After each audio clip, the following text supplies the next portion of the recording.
এই মুহূর্তে যাদের ধানের জমিতে প্রচুর ইঁদুর ধান কেটে দিচ্ছে, ইঁদুরের অত্যাচারে ধান রাখা সম্ভব হচ্ছে না, তাদেরকে বলছি আপনারা এই পদ্ধতিটি অবলম্বন করতে পারেন।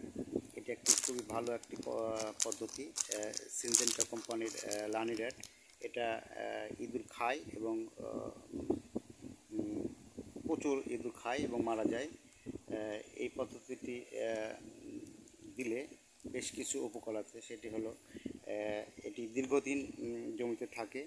যদি ইঁদুর খায় ভালো, আর না খেলেও আপনার এই লানিরেটটা নষ্ট হয় না, অনেক দিন পর্যন্ত থাকে। ইঁদুর জমিতে ঢুকলেই, চোখে পড়লেই এটা খাবে এবং মনে করেন যে ইঁদুর মরবেই, এর মধ্যে কোনো ভুল নেই। আমি পরীক্ষিত বিধায় এটি অ্যাপ্লাই করি প্রতি বছরই এবং ভালো উপকার পাই। তো আপনারাও ট্রাই করে দেখতে পারেন যদি আমার মতো আপনারা ইঁদুরের অত্যাচারে অতিষ্ঠ হয়ে থাকেন। তো আমি কিভাবে কি করেছি একটু বিস্তারিত বলি আপনাদের, বললে হয়তো বুঝতে পারবেন।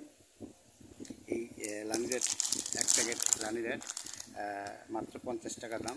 এটিকে আমি কেটে বের করে ছোট ছোট পলিথিনে পুটলি করেছি, আমার এক প্যাকেটে দেখতেই পাচ্ছেন, এক প্যাকেটে মোটামুটি 70-80টার মতো পুটলি হয়েছে।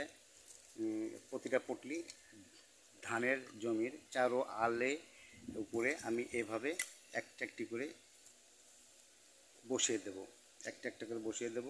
এভাবে যেখানে ইঁদুর আক্রমণটা বেশি হচ্ছে সেখানে আরও ঘন ঘন করে দিলে ইঁদুর খেলে তো খালো, আর যদি না খায় সেক্ষেত্রেও বৃষ্টিতে বা কোনোভাবেই এটা নষ্ট হবে না। পলিথিনে থাকার কারণে, পলিথিনে আটকায় দেওয়ার কারণে এটা নষ্ট হবে না এবং দীর্ঘদিন এটা থাকবে। এবং ইঁদুর ঢুকলে, ইঁদুরের চোখে পড়া মাত্রই সে খাবে এবং মরবে।